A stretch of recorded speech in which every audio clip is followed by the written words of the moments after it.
Even though this broad framework remains the same, the specific offerings are customized according to regions and member countries and their needs.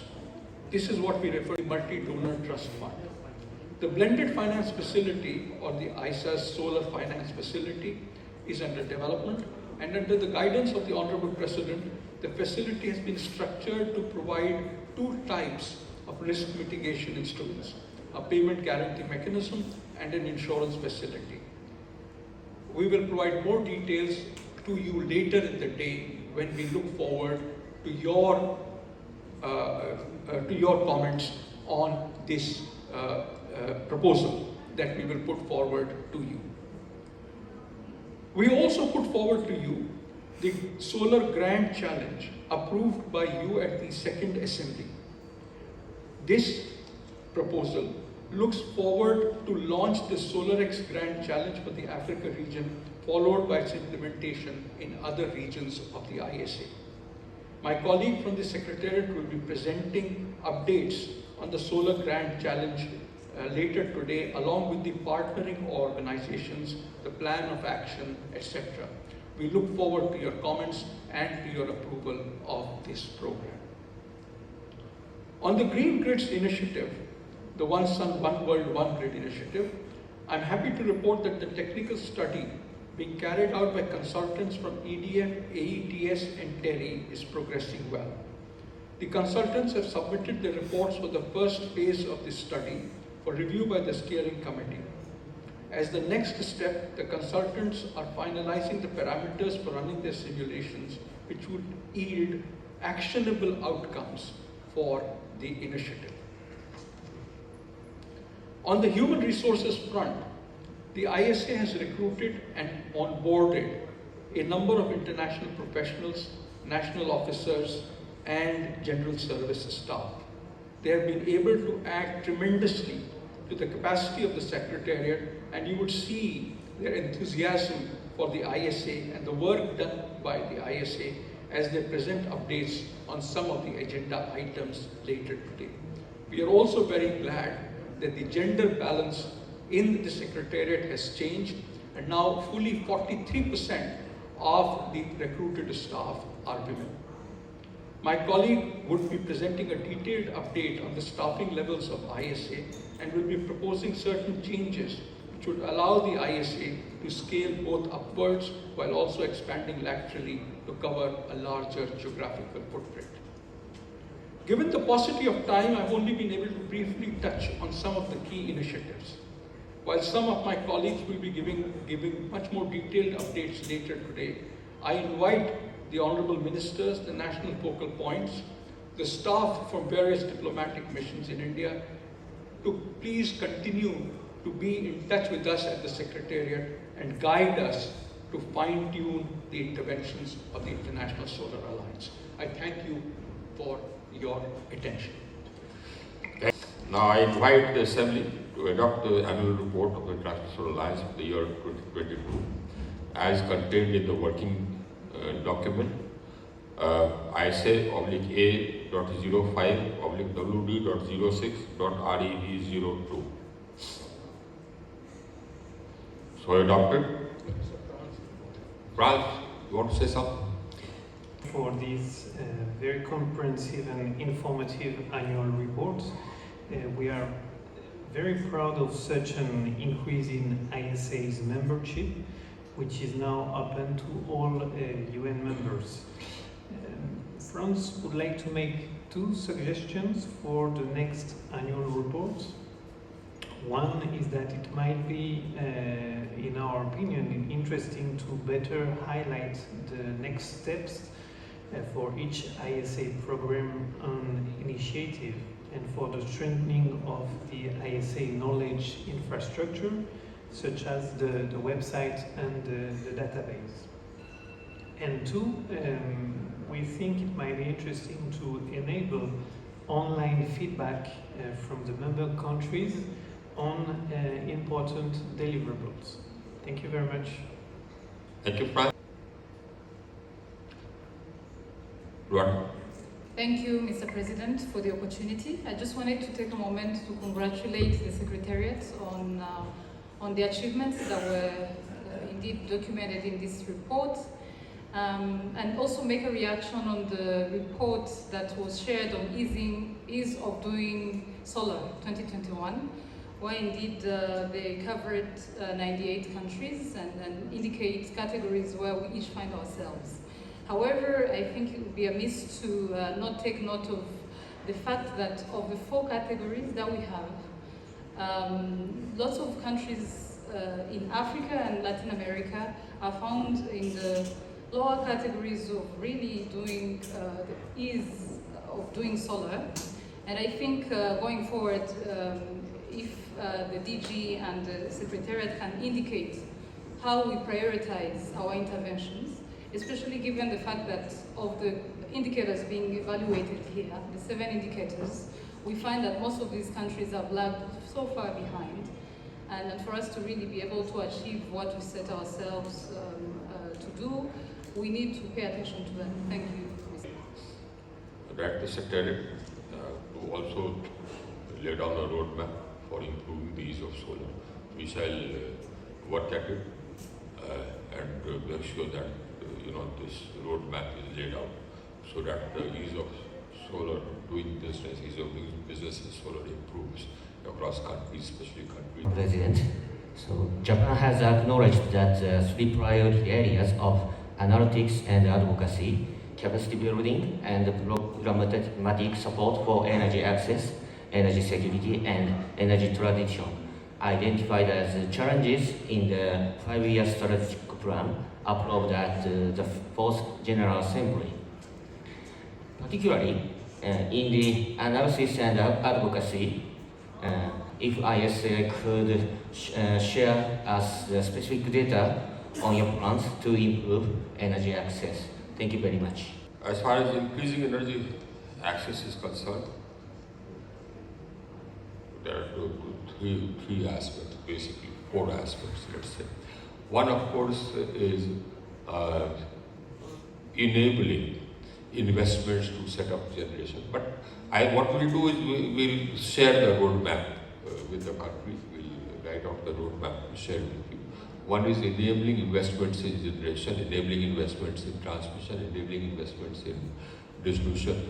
That will require a regulatory framework. It will also require, the framework for tariff fixation, looking at cross subsidies to enable the poor to access electricity.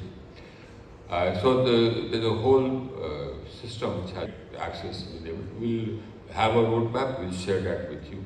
As far as the green grid, the One Sun, One World, One Grid initiative is concerned, I'm happy to report to you that progress has been made. Be Southeast Regional Grid, the African Regional Grid. So our technical groups are in touch with them. We've drawn up a framework agreement, a draft framework agreement. Now that draft framework agreement we'll put before the steering committee. Once that steering committee approves it, then that framework agreement will be open for signatures. And thereafter, the idea is that we start, all we have to do is to interconnect the regional grids. There are regional grids for Asia, in South Asia there is a regional grid. Virtually we are connected with Bangladesh, Nepal, Bhutan, Myanmar. Similarly, we are going to get connected with Sri Lanka. Similarly, Southeast Asia there is a regional grid. There are 2 regional grids. In Africa there are 4 regional grids. In the Middle East there is a regional grid. So we need to get connected to the regional grids. We will have One Sun, One World, One Grid. So the surveys, initial surveys have been carried out, feasibility studies have been made, and we'll have a session where we'll present the progress to you on that. Now the next item on the agenda is the proposed amendments for selection of the Vice Chair. Nigeria and Benin, you want to say something? This is on the annual report of the Director General. That was the agenda we were considering. That was agenda 15. Anything? Benin, Nigeria, you want to say something on agenda 15? Hello? Yes. Thank you, Mr. President, the Director General. All protocols being observed. As you are aware, Nigeria is the most populous country in Africa, and our energy needs are quite enormous, but the problem is access to solar is the main challenge, and for development to go on and eradicate poverty, we know how to say that the cost of solar is pretty high, and it's almost inaccessible to a lot of small businesses. And if ISA could put in measures to mitigate this challenge, it's going to be quite great for Nigeria, not just Nigeria, but the entire African continent. Monsieur le Président, Monsieur le Vice-président, disons que le Bénin a pris des dispositions pour encourager l'utilisation des énergies renouvelables, particulièrement l'énergie solaire, notamment en mettant en place la détaxation des équipements qui entrent dans le cadre de l'utilisation de l'énergie solaire. Le véritable challenge auquel le Bénin est confronté, c'est notamment la question de la qualité des équipements. Nous avons sur le marché béninois une diversité de qualité des équipements solaires, ce qui donc auprès des populations ne facilite pas l'utilisation de l'équipement solaire, puisque les équipements étant de mauvaise qualité, leur utilisation auprès des bénéficiaires ne dure pas. Et donc, par endroits, le solaire est rejeté malgré les dispositions prises pour favoriser son développement. Nous travaillons donc désormais à mettre en place un cadre réglementaire afin que la commercialisation des équipements entrant dans l'énergie solaire ainsi que les installateurs d'équipements solaires puissent avoir une autorisation.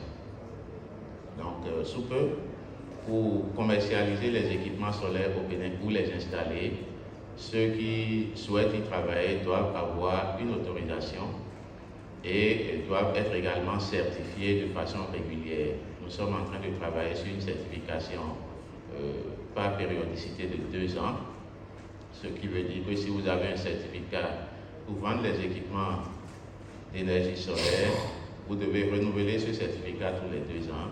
Il en sera de même pour les installateurs, parce que lorsqu'on a des équipements de qualité et que l'installation est mal faite, le bénéficiaire ne jouit pas de cette installation et donc critique également l'énergie solaire. Donc, celui qui doit installer aussi aura une certification à renouveler tous les 2 ans.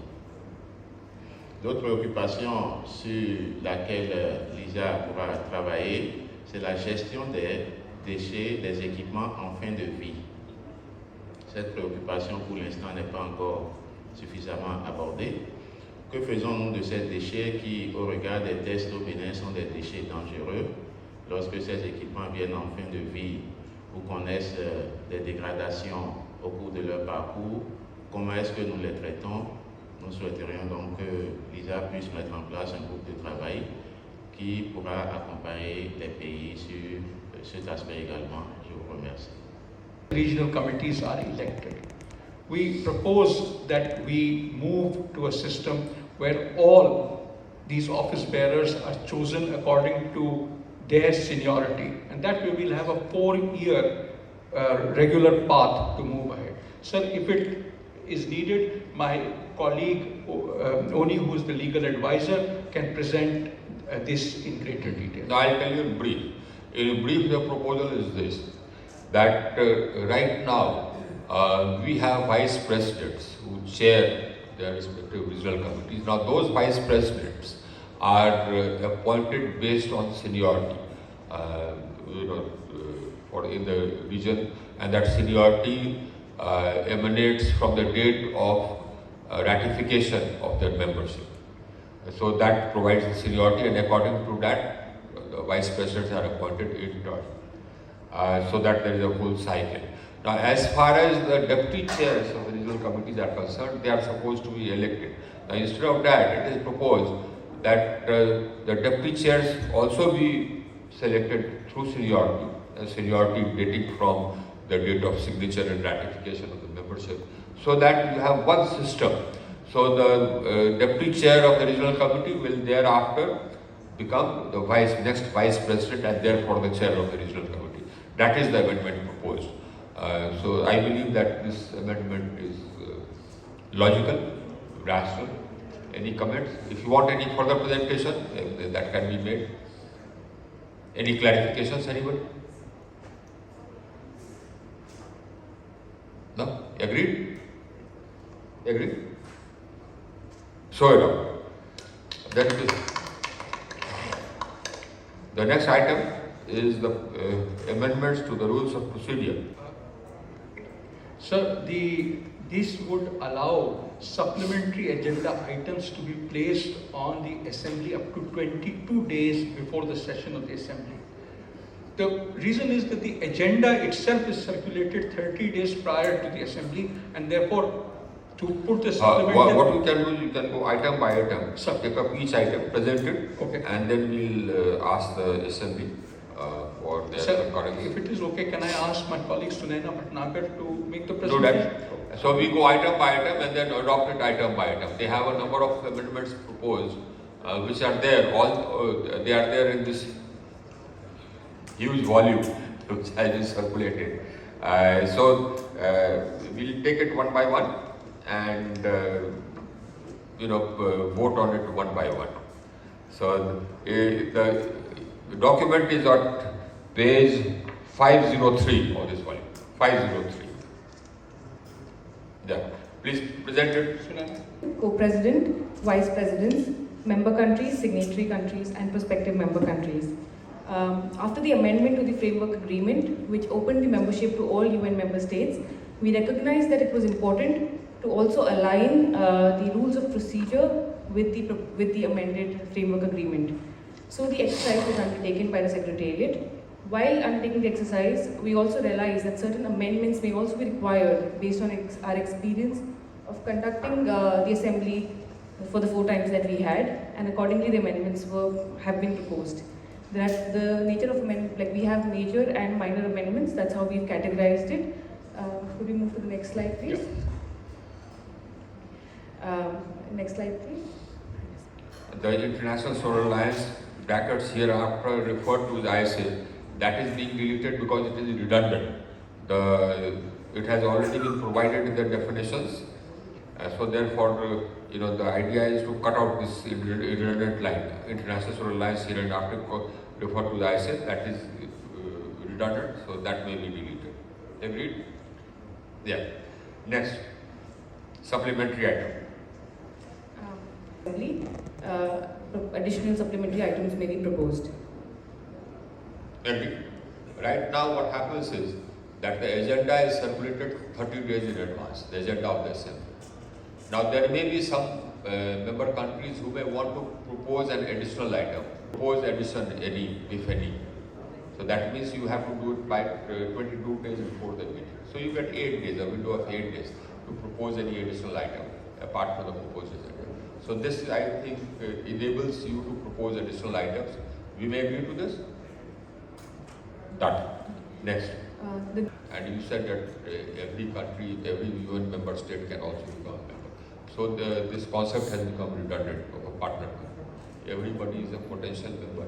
Anybody can become. Any country which is a member of the United Nations can become a member. So agree. Next. Next amendment is to Rule 33, amendment to Rule 35, wherein there was a reference to the UN member states falling outside the tropics of Cancer and Capricorn. As you may remember that in the original framework agreement, before the amendment, these countries which lay outside the tropics of Cancer and Capricorn could not become members, and after the amendment, it's been open to them as well. So just this reference has been removed. Next, rule number 36, there's just a minor grammatical correction that has been made. So members with an apostrophe. Yeah. May I move to the next? Yeah, that was only a grammatical sort of correction. 36, yeah. The next 79. The next amendment is to Rule 79, wherein this is essentially relating to the additional members of the Standing Committee. As you may remember that there can be 9 additional member countries, and they are based on the contributions that are made, and they were chosen on first come first served basis. Now it has been revised, and the 9 member countries, if they make a one-time payment of 5 million, they are eligible to become additional members of the Standing Committee. These additional members are in addition to the 10 permanent members of the Standing Committee. The one-time contribution of $5 million will get you one term in the Standing Committee.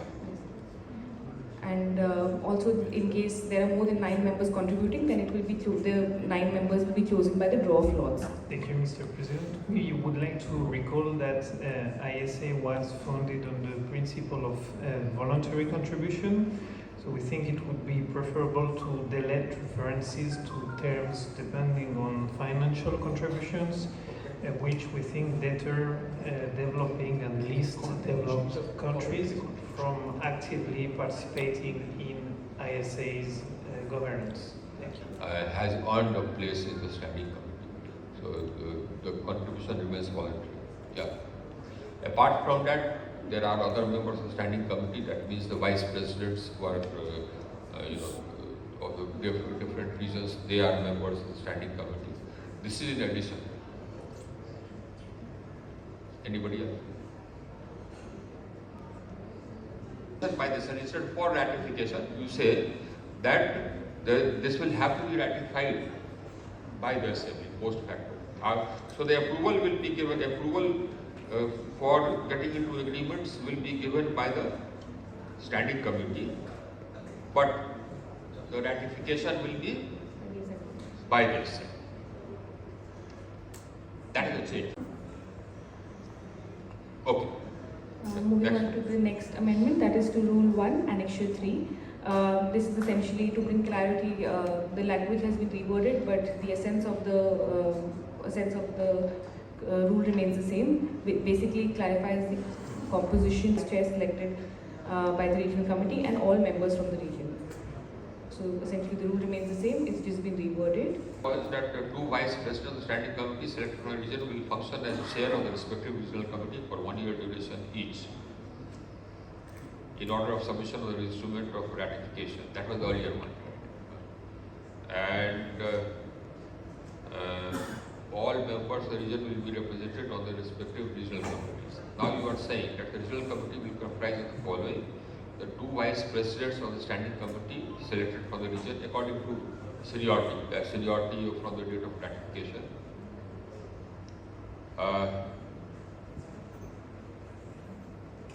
2 vice presidents of the Standing Committee selected from the region. The vice chair selected by the regional committee, and all members of the region. Now the vice chair will also now be by seniority. Right? Yes. Okay. Yes, Excellency, and that brings us to the next amendment as well, which has already been elaborated by the Hon'ble President, which is regarding the selection of the vice chair, which is the last amendment that we are proposing. Explain it in detail. Explain it in detail. I have read it, but other members need to be explained. Explain it in detail. So what we've proposed is that, as you may remember, that in the original rule, the vice chair for the regional committee is elected, whereas the chair, which is also the vice president of the region, is selected. So Director General ISA for his remarks.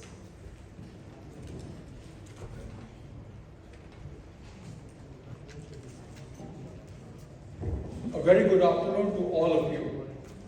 Honorable Ministers, members of the press, we are here today on the occasion of the 5th Assembly of the International Solar Alliance.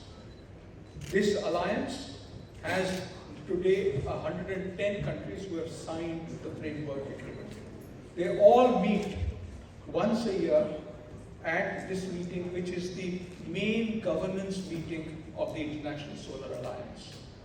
So we have representatives for 110 countries who are here. There are a number of prospective countries, 7 countries, who have not yet signed the framework agreement, who are still here. As our first order of business, we went through the election of the president and co-president, India and France had been the president and co-president, and they had completed their term of 2 years, and we went through the process of asking for nominations. We received one nomination each from India and France, and they have now been re-elected as the president and co-president. May I, on behalf of the International Solar Alliance, congratulate Mr. R.K. Singh on his re-election as the president of the alliance, and Ms. Zakaropoulos, who is walking in as I speak, as the co-president of the International Solar Alliance. So it's a pleasure to welcome Ms. Zakaropoulos with us.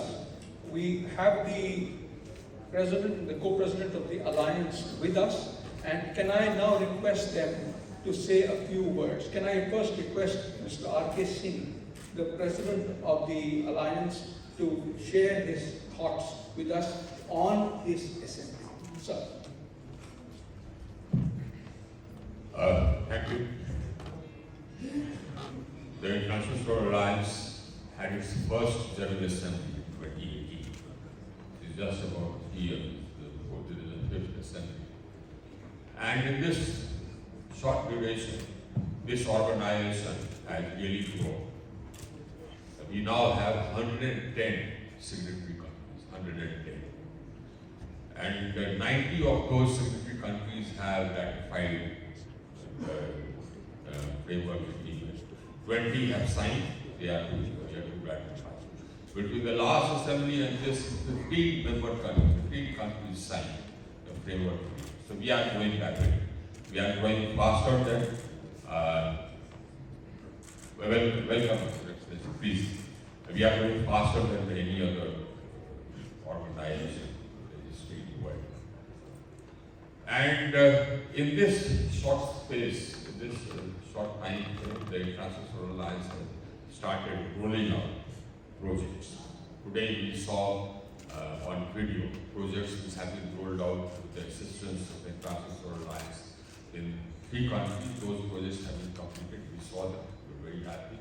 And there are projects under construction in 21 other member countries. This is just the beginning. This is just the beginning. Our objective is very clear. Our objective is that we have to bring electricity, we have to give access to energy to almost about 700 million people in this world who are without access to energy. And we want to give access to energy to these people through renewable sources, through green sources. So it has to be an expansion of access, that is the priority, and that expansion of access has to be through clean and green sources. That is our objective. That is why all these countries have come together. We are already providing consultancies to the countries, helping them with technology, helping them with training, helping them with the aggregation of demand, bidding them out. So we'll provide knowledge, we'll provide consultancy, we'll share our experiences with them. We have substantial experience. We have member countries with substantial volumes of solar established. India itself has about 60 gigawatts of solar which is established, another 50 gigawatts, 55 gigawatts which is under installation. That makes it 150 gigawatts, 150,000 megawatts established or under installation, another about 25 to 30 gigawatts which are under bid. So we have member countries with huge experience in solar. We share our experience. We share our experiences of our designing of grids is concerned, in the rolling out capacities, transmission and distribution. So we share and we work together. And our objective is one and common. Our objective is to provide energy, access to energy to all the people who are today deprived of it. We believe that we are a critical part of the journey which the world is taking towards more healthier planet, and we believe that our contribution is actually seminal in taking this world forward towards a healthier planet. Thank you. I invite my co-president, Chris, to address you. Thank you, Excellency. First of all, I'd like to say and to congratulate Minister Singh, but also the General Director for his warm welcome this morning. And of course, I have this privilege to co-chair with you, Minister, the Assembly of International Solar Alliance. And as you said, 110 countries are with us, and we are growing up, and this is very, very good news. I'd like to say that from our discussion this morning, it is clear that all over the world we have common challenges, and we are facing a major energy crisis. The Russian aggression in Ukraine has great consequences for energy markets all over the world, and we can see in Europe, but not only. The most vulnerable countries, as you said, are the most affected. So, with our alliance, our objective is to accelerate the deployment of renewable energy. And this is not only a climate imperative, but it's also a question of energy independence and energy security for all of us. I have to say also that it is very important that we are here today, and we can say that we are preparing the COP27 that will be in 3 weeks in Egypt. And I have personally no doubt that the Alliance will play a major role. Also, during India's presidency next year, India's presidency G20. I know also that we work, India and France work very, very good together on climate and the energy issues. And of course, we support the initiative of Prime Minister Modi that is called Life Initiative. If I can say also that it was 2018 when my president, President Emmanuel Macron, and your Prime Minister Modi, they organized the first assembly. And we can, if we look back, we can see in 4 years many things have changed, and we gain a lot of credibility. And I have to say also, in this opportunity, I think that both of us will have to thank the Director General Mathieu and his team for this achievement. In particular, I'd like to say also that France contributed to the Star-C program, but it's a very interesting program which provides solar capacity building in developing countries. As you said, Minister, for example, if we speak about the African continent, 600 million of persons, they don't have access to energy. So you understand that our alliance can give responses. And I'd like also to say that as we arrive, as we said, close to the COP27 and close to the India's G20 presidency, I am sure that our alliance can go faster and make very important steps regarding global climate efforts. And thank you also for the hospitality in your country. Thank you so much, ma'am, for your valuable remarks. I would also request the dignitaries, other dignitaries of the dais to share their valuable thoughts.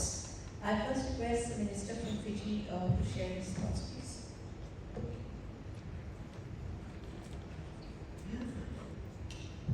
Thank you very much.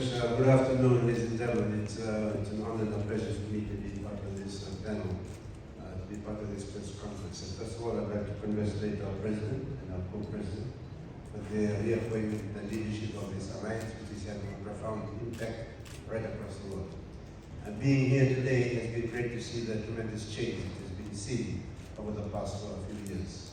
We have just been through globally one of the greatest challenges to our lives, to our economies, and that has been the impact of COVID-19. And over the past, this year, we see that we're gradually getting over it. But there are some greater challenges that the world changes today, world facing. That, of course, is the challenge of climate change and the impact that it's having. So there has been a tremendous focus on moving away from fossil-based fuels towards things that are renewable.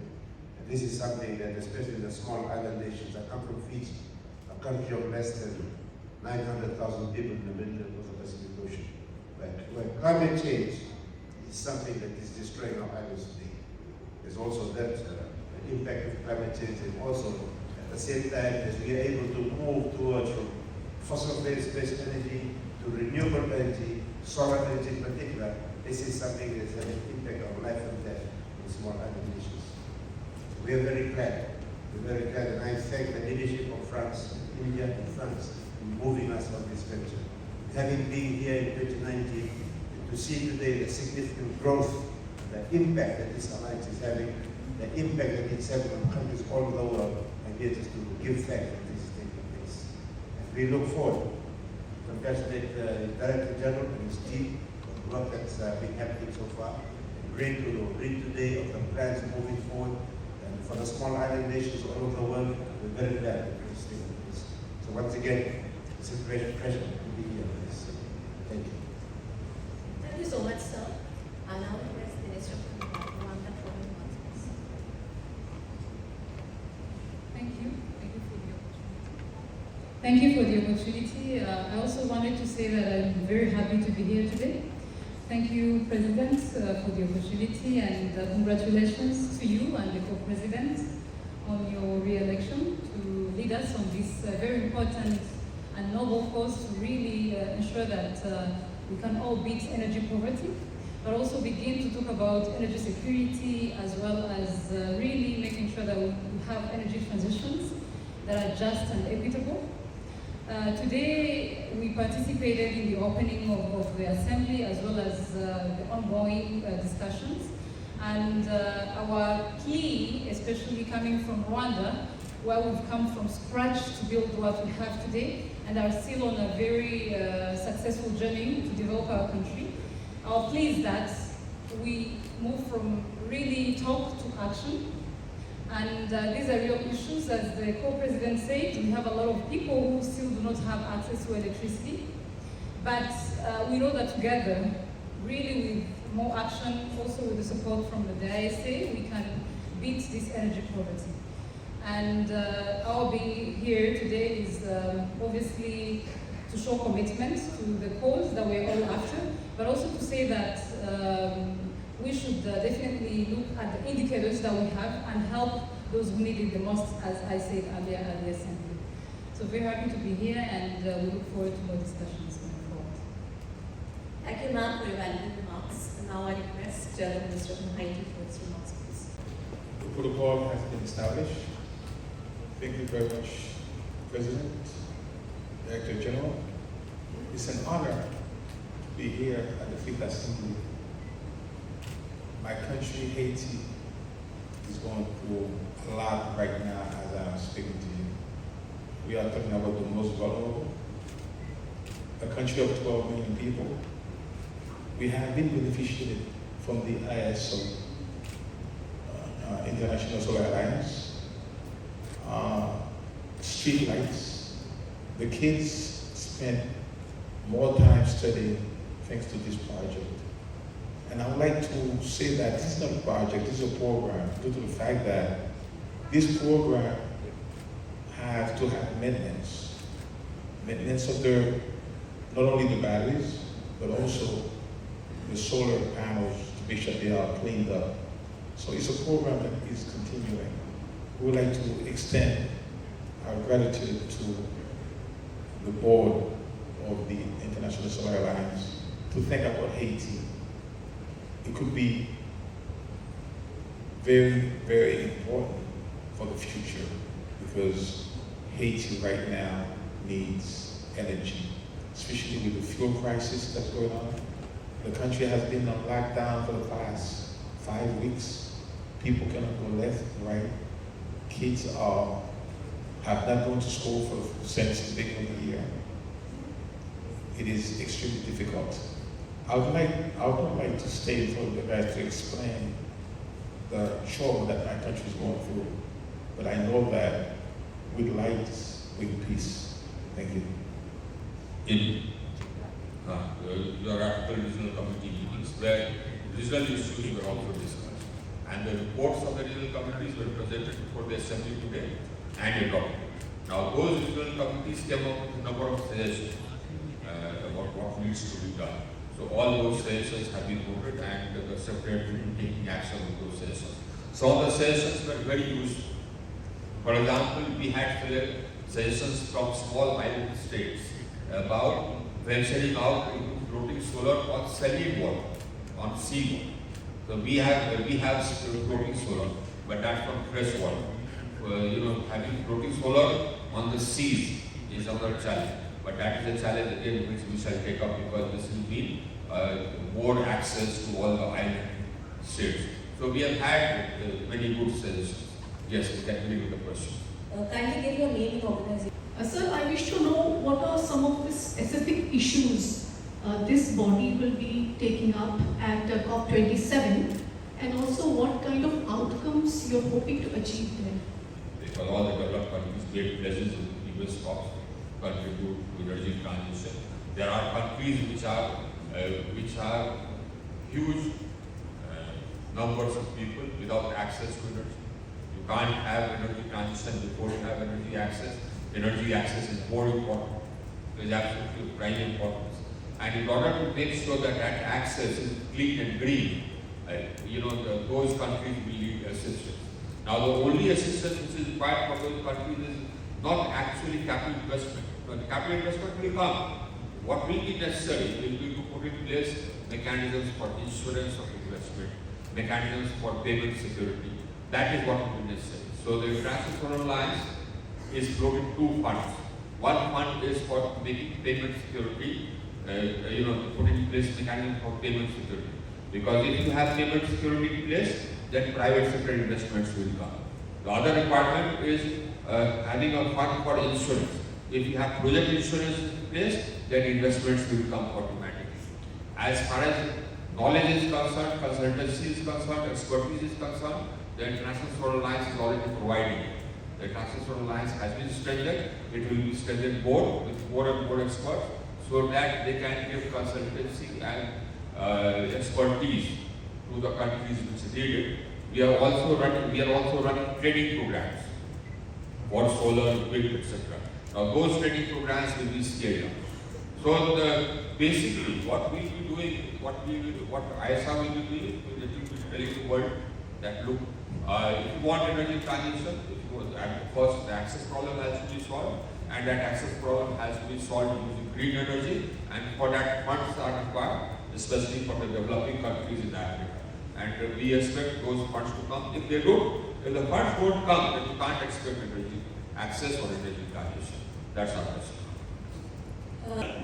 My question is to both President and Co-President. Seeing the present energy crisis due to Ukraine conflict, what role ISA would play or wish to play?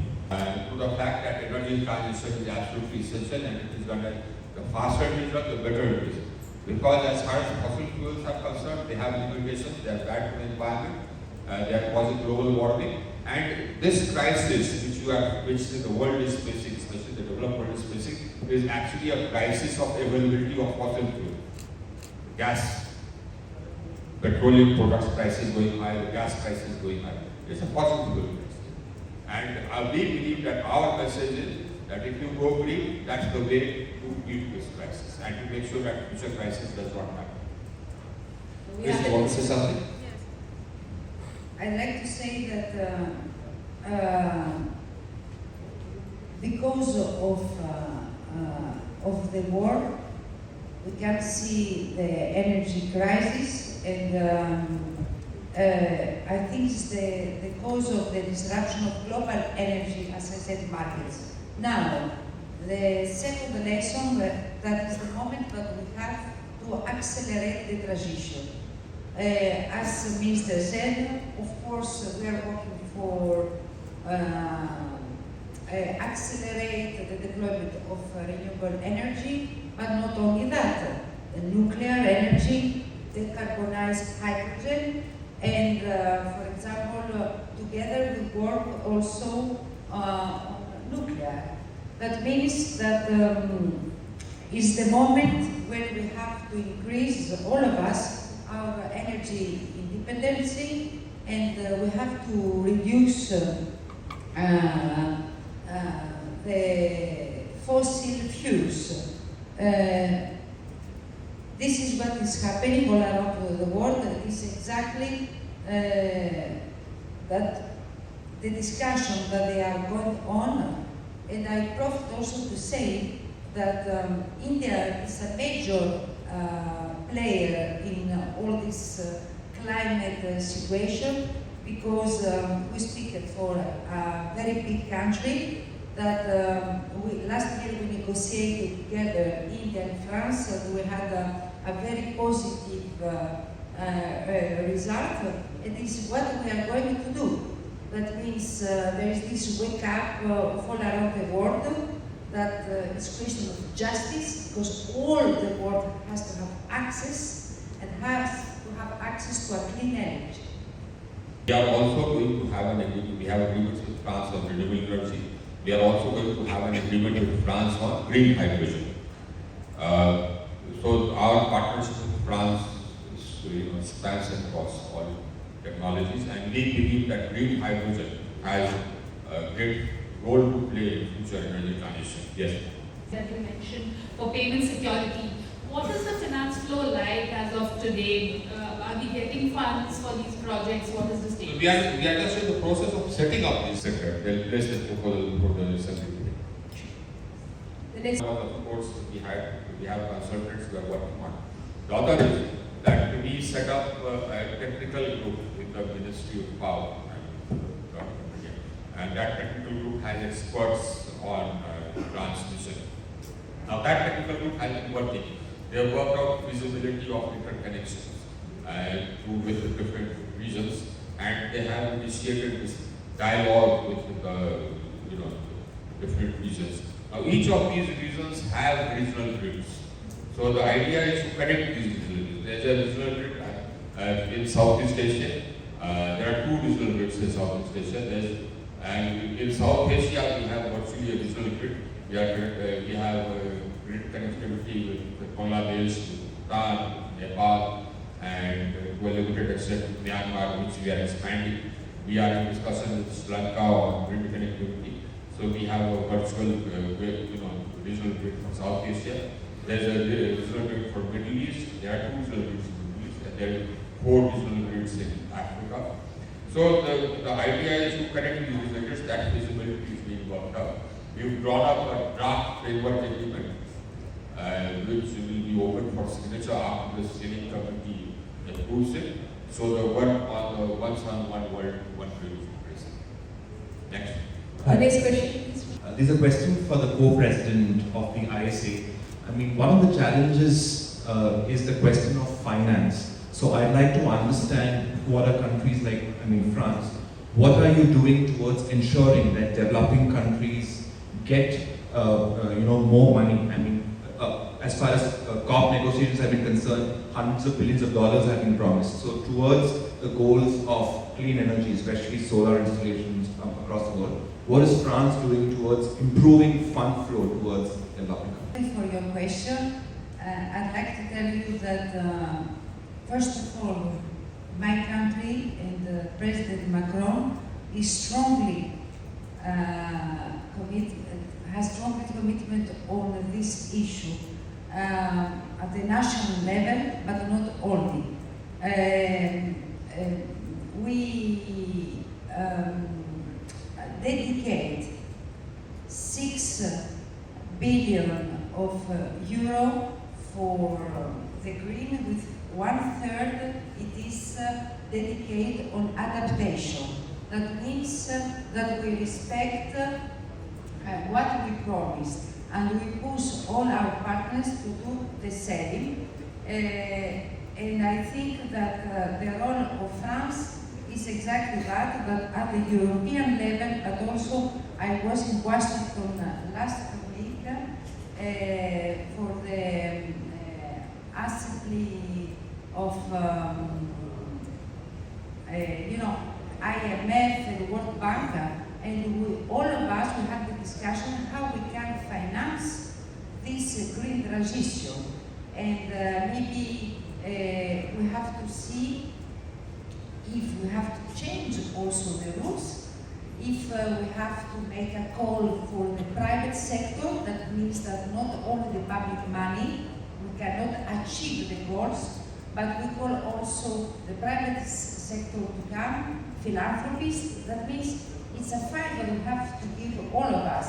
But regarding France, yes, I can confirm you that we are not only strongly very motivated, but we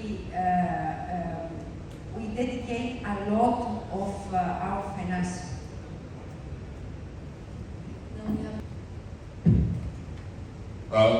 On diversifying supply chains, I will put it like this.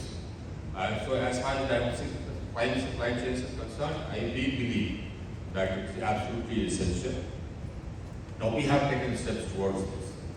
We already have the manufacturing capacity of 20 gigawatts, which is being registered. Another about 20-25 gigawatts are under construction. We came out with the production incentive that has led to the establishment of the process of establishment of 8,700 megawatts of manufacturing of high efficiency cells and modules from polysilicon onwards.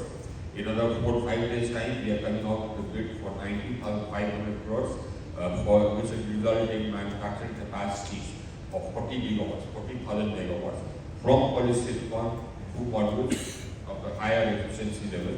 And the minimum efficiency will be 21.5, and we expect the efficiencies to be high. So we are setting up capacities here. Of course, our own requirements are huge. As I said, we have another about 55,000 megawatts under installation, solar. So our requirements are huge. We have another 25,000 made. Then, we've got programs for setting up capacity for manufacturing 25 million tons of green hydrogen by 2030. Now, each million ton of green hydrogen will require 25 gigawatts. That is 25,000 megawatts of renewable energy capacity. So, if you are thinking of 25 gigawatts, then that means you are talking about 25 multiplied by 25 gigawatts of renewable energy capacity. That will be how much? That will be about 625 gigawatts. So the 625 only for green hydrogen, and apart from that, of course, we have other priorities. So the Indian market is the biggest market today for solar, and will continue to be the biggest market in the decade to come. But that's we are big, so our requirements are